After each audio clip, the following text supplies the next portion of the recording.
Now that we've fully completed building the guitar, we can now calibrate tilt and whammy. So open the RetroCultMods programming tool, seen here, and then plug in your guitar using the USB-C cord that came with your guitar. It plugs into the port at the bottom right here, not the authentication port. The programmer will see it, and you'll see Revival Kit V1 GH guitar, just like how we saw before with the testing electronics section and testing inputs. Click configure. So now we are brought to a menu with all of the different options. Click the tilt drop down and then click calibrate. So now we need to hold the guitar in its normal position, meaning the position you normally play in. I normally play where the guitar is 180 degrees, like this. So I'm going to set it that way and hold it there and click next. Now it says tilt the guitar up.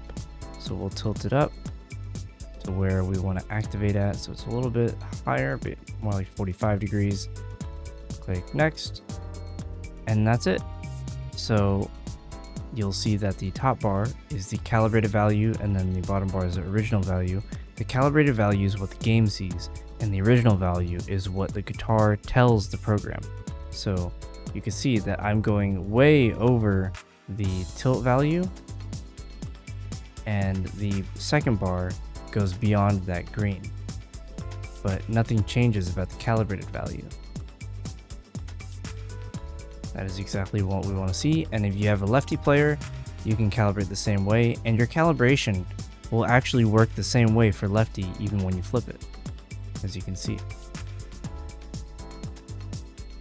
Okay, so now we have finished calibrating the tilt, so let's move on to the whammy.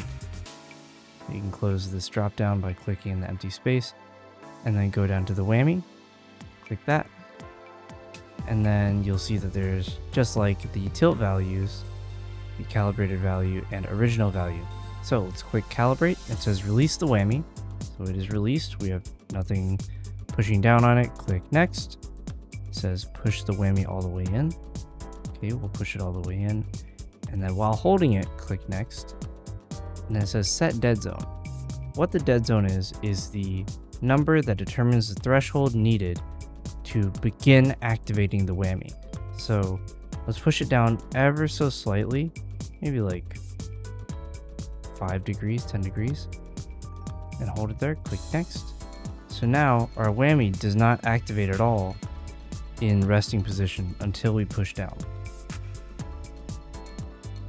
It doesn't even read it. Even if the number is changing, which due to the nature of these electronics, the number is always going to change in the original value, but the value of the calibrated value does not change at all because of that dead zone. Basically making it to where there's a minimum that has to be met before the whammy even starts. And that's all that's needed to calibrate the tilt and whammy. So after you're done with that, click Save Settings. A window is going to pop up that has these files in it.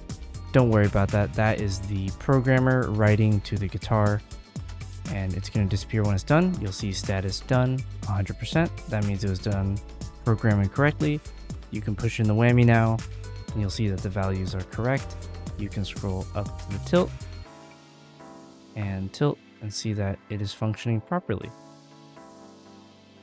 You can even click that down and see the original value is still there. And that's it.